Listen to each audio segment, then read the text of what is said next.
My name is James Huenefeld. I live in central Nebraska. Um, yeah, so a little bit of our history.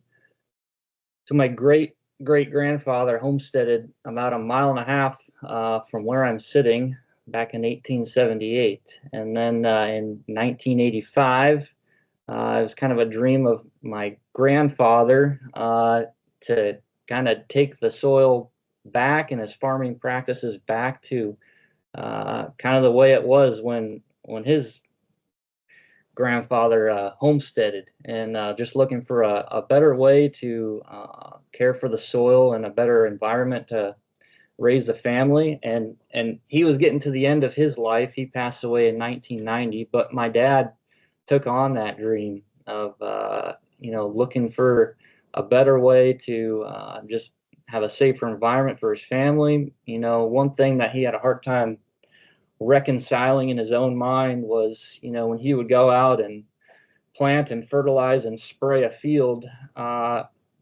raising food for people to eat, but he wouldn't let his kids go out and play in that same field.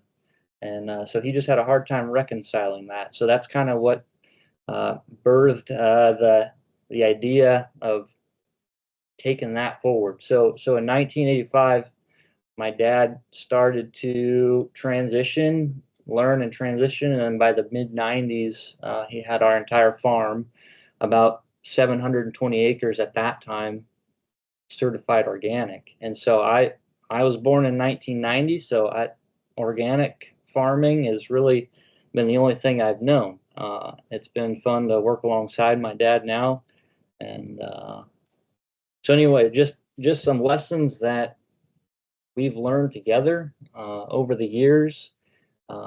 Develop a teachable spirit and resist the tyranny of the urgent. I know there's a lot of times where you're just in a rush and you want to get things done. You look at the calendar, but we've learned to just be patient and wait for conditions to be right, and then just don't be enslaved to perfectionism. Like, that's been a kind of a hard thing to learn too. But with organic farming, you have to have some level of tolerance for some weeds, and that's okay. And then the other thing is just never stop learning. Every year's different, and there's lessons to be learned, and don't be afraid to try new things. So why organic hard red winter wheat? I talked to a lot of people interested in organic, and they look at organic hard red winter wheat in their rotation. They're like, it doesn't pay. Like, I can't I can't afford it. And so I'm going to try and answer this question as we go through, and I'm just going to walk through just kind of from start to finish what we do with organic hardwood winter wheat and how we do it, and then why we do it at the end. I'll try and answer that as best I can. So currently we've got a 3-year crop rotation with 5 crops, where we start with winter wheat. That winter wheat is then followed by fall seeded hairy vetch oat mix. And then we go to popcorn the following year. After popcorn, we spring seed oats when we disc in our corn stalks, and then after that we go to soybeans, and then our wheat then we put in the fall after the soybeans come out. The seedbed preparation, and we start with applying some poultry litter and some compost. Sometimes those rates vary from year to year, but that's a pretty average rate: 3/4 ton of poultry litter to 2 ton of compost in a blended mix. We're using a tandem disc or a high-speed disc typically to disc down our wheat stubble, or excuse me, our soybean stubble after the soybeans are harvested. And then we typically use a spike tooth harrow behind the disc, and we've just found that having a very uniform, consistent seed bed is just pays a lot of dividends in the end, to just even emergence, better stands. And so just having a uniform seed bed is crucial. and that kind of goes back to just tyranny of the urgent. You know, a lot of times you're tempted to just disc it, plant it, but we've always regretted just not taking the time to make a good uniform seed bed. Here's a photo of our tandem disc. We're just disking down the bean stubble. We would have already spread our litter compost blend over the top of that. We try and do that ahead of time, and then immediately work it in. And here's another picture then of using a high-speed disc, and you know the conditions can be different from year to year, and that will determine kind of what tool for tillage we use. The high-speed disc works really good if the conditions are dry, but if we have wetter soil, we tend to have more issues with the disc plugging up, and it can be more of an issue. But the high-speed disc definitely leaves a nicer seed bed immediately behind it. And then seeding. So I've got an 1.75 inch seed depth.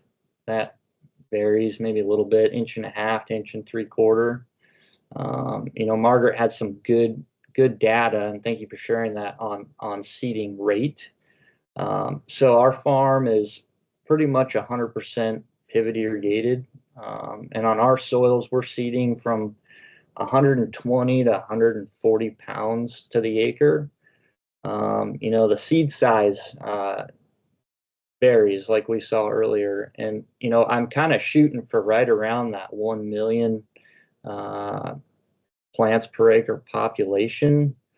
1 to 1.1, 1.2 would be great.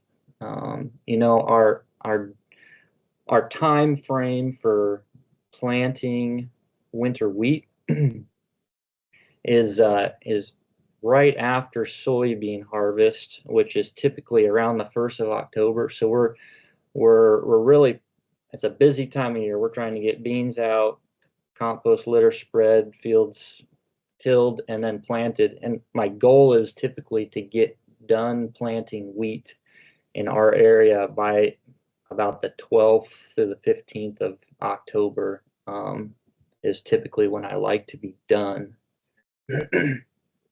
So this is the seeder that we are using for our wheat.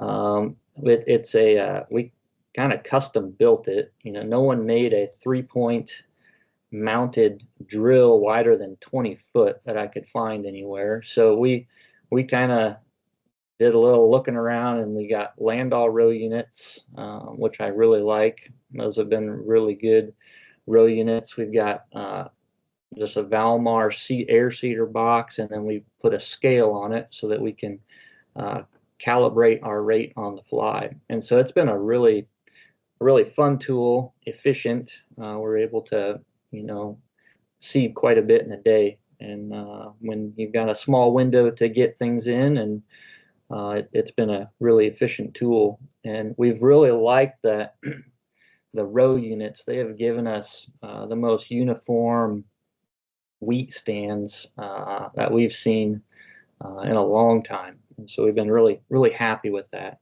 And you can see just in this picture here, just the uniform seed bed. That's ideal. That's what we're looking for. We're wanting our residue worked in,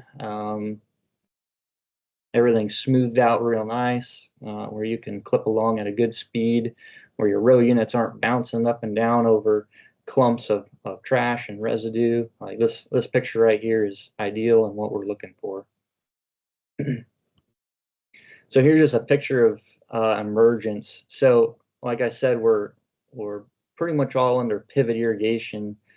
This was 2 years ago, and we had to water some of the wheat up. So you can see a muddy wheel track right on the top of the photo there from the pivot. But sometimes, at least in our region, depending on the year, you gotta water things to get a good stand. And this photo here would be fall, probably, I don't know, 3 weeks, 4 weeks after planting. Just notice the nice even emergence. What we've learned over the years is if you have poor stands, poor germination where you've got gaps in your wheat, whether that's due to you know, clods or clumps of residue, nature will always fill the gap. So just having a nice, consistent, even stand just pays huge dividends as far as your weed control the following spring and summer. So we've just tried really hard again to I'm just going to emphasize the importance of just a nice uniform seed bed, gives a uniform emergence, uniform stand across the field, and that just works really well. Here's just a photo of early spring. The wheat's just kind of warming up, greening up a little bit, coming out of the winter months. Mid-spring here, you can see a pivot again. It's rare that we water wheat, but occasionally we do. But that's just another picture of just nice even stand across the field. The thicker it is, the more it outcompetes any weed pressure. So early summer, I'd be on that same field. The wheat's heading out, probably just flowering, pollinating. And then we get to harvest. So yeah, that's what we like to see when we come to harvest. There have been years where we've had a lot of weeds coming up in. If we have a really wet spring, if we have thin stands on the wheat, we've had years where there's a lot of weeds that come up through the canopy, but this is ideally what we like to see. This was taken just about a week and a half ago. This is some Viking 211, so there's your plug, Mac, for some good seed. It was a good variety this year for us. It did about 10 bushel above the Wolverine we had planted on a few of the acres too. So, and we did notice some good disease tolerance with it too, compared to the Wolverine. We had a pretty wet spring and early summer here in central Nebraska, and the rust, some of the other yellow dwarf and a few of those other diseases were very present, but we noticed that the Viking, it held off about 2 weeks before it really showed up in the Viking compared to the Wolverine. So we were happy to see that. Yeah, some of the challenges in growing hard red winter wheat, I heard Mac and Margaret talk about the Fusarium head blight. That's been an issue in the past. We've had a few years where we've had vomitoxin levels too high for the food grade, and we had to sell it on the feed market. High humidity in our region right here can be an issue. Typically when 1st of July comes around, when we're getting ready to harvest wheat, all my neighbors in the county and surrounding counties are turning on pivots, and I think that does play a role in our humidity climbing fairly quick. So that can be an issue. Some days you only get a couple hours in the late afternoon where it drops low enough where the combine threshes well. But we just work with it, work around it as best we can. And volunteer hairy vetch. So we've got vetch in our rotation. So we do see a little bit of that in the wheat. We feel like the placement of the vetch in the rotation in relation to where the wheat is, and we've been doing that rotation for a number of years. We feel like it's not been changing, but there's a little bit present. Volunteer rye has been an issue in the past too, but we've been able to work through those issues as well. One year we had some crews come in and just take clippers and clip the heads of rye off about 2 weeks before wheat harvest, and that worked really well. So why organic hard red winter wheat. You know, here's some of the benefits that we see from it. It disrupts our weed seed production. You know, we can go a full year plus and not allow any weed to put on seed. You know, we worked the soil last fall, planted the wheat. It does a good job of suppressing weeds in the spring. It takes over. Come harvest, usually like our foxtail and things like that, and pigweeds, palmer, they're growing underneath the canopy. But we harvest the wheat. We've got an opportunity to go ahead and get that tilled in, and then we just summer fallow it until end of August, 1st of September, when we're ready to put in our vetch oat mix. And so we feel like it pays huge dividends on your weed seed production. You know, breaks up insect and disease cycles, we feel like, in our other row crops. Less labor intensive. You know, in a sense, I plant it and I harvest it, and there's nothing, very little in between. And that's huge, because my corn and my soybean acres, which would be 2/3 of my farm, those take a lot of labor. We're making a lot of passes, controlling weeds and soil prep, dealing with cover crops, terminating them. So just having 1/3 of my acres set aside that just almost takes care of itself is huge. Another thing with the wheat in our rotation, which I think is huge as well, is it allows us to get a early fall cover crop established. You know, I've got neighbors that have tried, you know, putting in a vetch mix or different various cover crop mixes after corn or after beans in the fall, and it never turns out very well. It's just getting too late in the season in our area to get something established where you can actually get your return on investment for your cover crop. So that's a huge reason why it fits really well in our rotation. You know, it requires less water. You know, my corn and beans, on a typical year, we're using a fair bit of irrigation where we're at. But the wheat, you know, it's nice. I've got 1/3 of my acres that very little, if any. And wheat, it's just fun to watch grow. My wife, that's our favorite crop that we grow, I think. And maybe that's just because it's less labor intensive. She knows that when we got wheat, I'm home more. So here's just a few photos of you know, some of the hairy vetch and oats planted after wheat.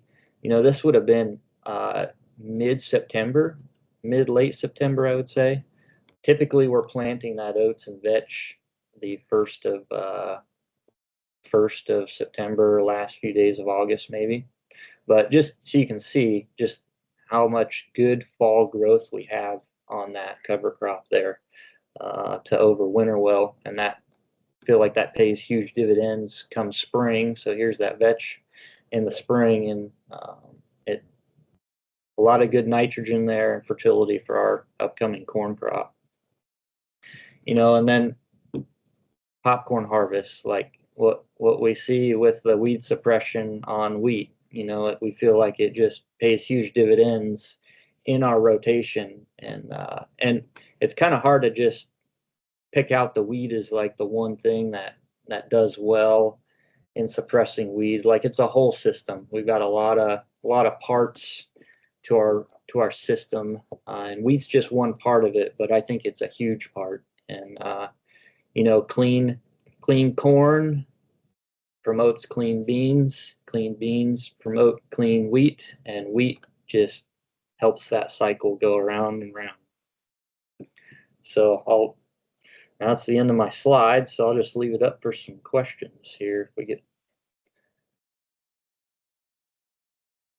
All right, thank you, James. So first question we got here is,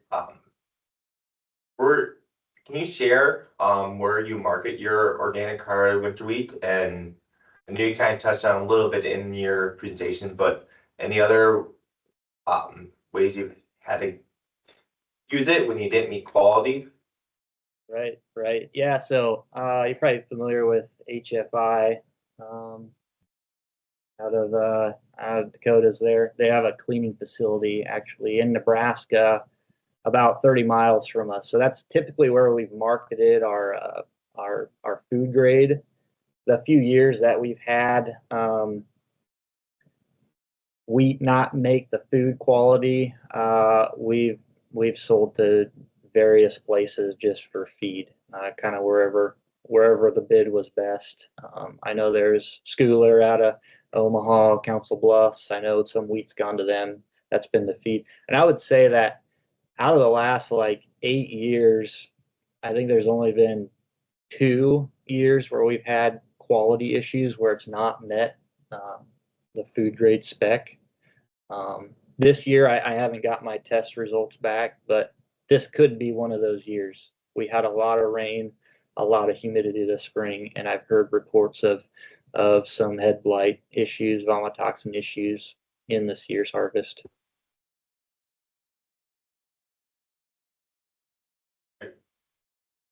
All right, thank you. And then, do you ever change your planting rate if you would ever grow it on non-irrigated ground? Uh, Typically not. So I do have pivot corners that are not irrigated, but we typically just plant same rate straight on through. Most years we get enough rain to where you don't see a difference in our area on our farm anyway. I think if I was in a more true dryland region with dryland acres, I would definitely change my rate. Any recommendation on that, or just kind of have to trial and error? Probably trial and error, you know. What I do know in an organic system, uh, thicker stands are better just for weed control. You know, if you start thinning your stand out too much, nature will fill the gap. We've seen that time and time again. So just making sure we like to push the population up just to outcompete any weed pressure. In the Margaret, I want to chime in on the that. Do you know what your typical annual rainfall is for your area? Um, it varies. Last year it was maybe 6 inches for the 7 inches for the year. This year, I think in our county, we've had over 15 inches so far since mid-April. So a complete opposite from a year ago, and it's been anywhere in between. So unpredictable. Yeah, exactly. Have you ever experimented with frost seeding red clover in your winter wheat? We have.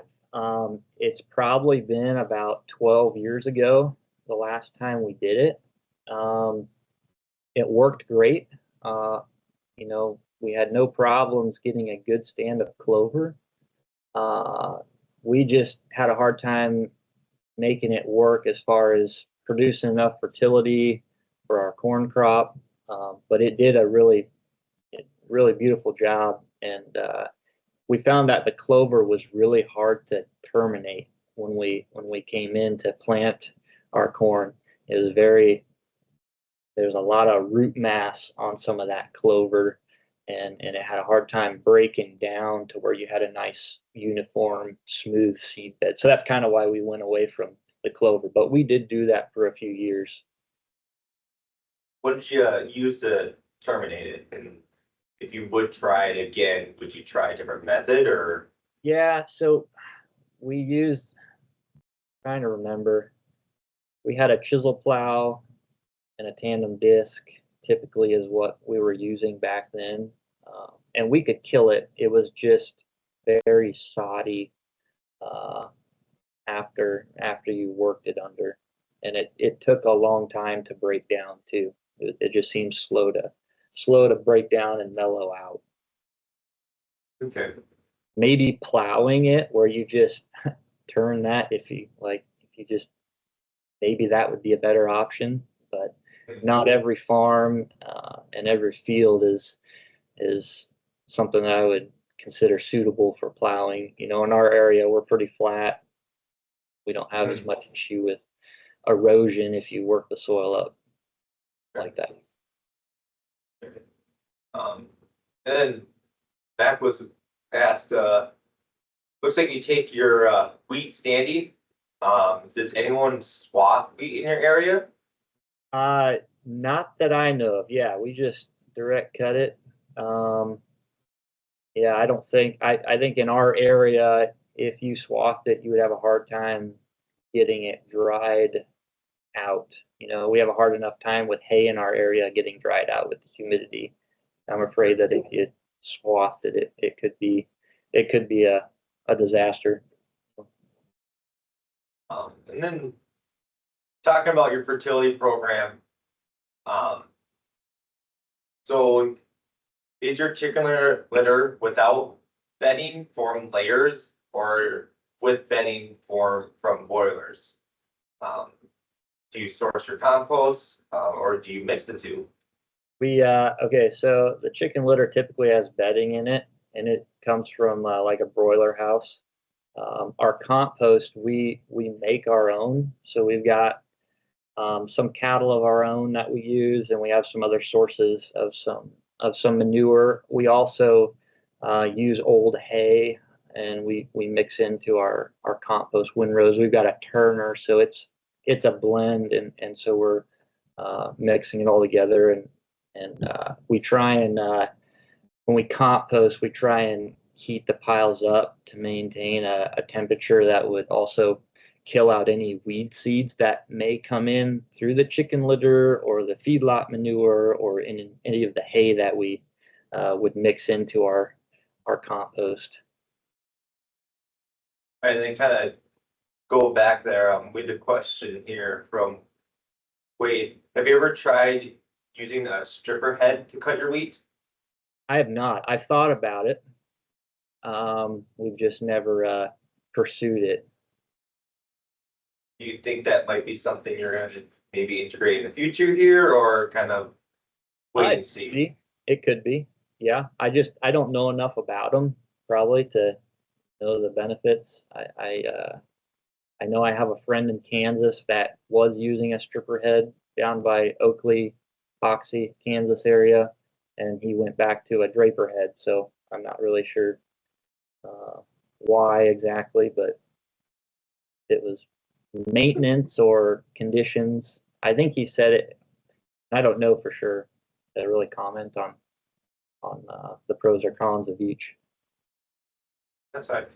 And then you kind of touched on your, I know we're talking about, but your oat and rot, sorry, your oat vetch cover crop. Margaret was wondering, how do you terminate it, and do you water it as well? Yeah, yeah. Sometimes we do water it to terminate our vetch, like that one photo you saw of my four wheeler out in it, where it was about as tall as the tires. Um, we use a flail shredder first on the vetch when it gets that big, and we mow it down, and then typically we'll use either that high speed disc that I had shown or a tandem disc, and it takes a couple of disc passes to get it worked in. But you know, you look at vetch like that, and it's a little bit scary, thinking like, how am I gonna get this worked down where I can plant a crop? But vetch, we've found over the years that it breaks down very fast, and just be patient. And I always say, give it 2 weeks, like get it shredded, get it worked in, disc it twice, and then just let let nature take its course, let it break down. And by the time you come into plant, you can hardly tell that you had 3 foot of vetch mass above ground. So that's one thing we really like about the vetch: high nitrogen producing, and if you're patient, it breaks down and you can terminate it.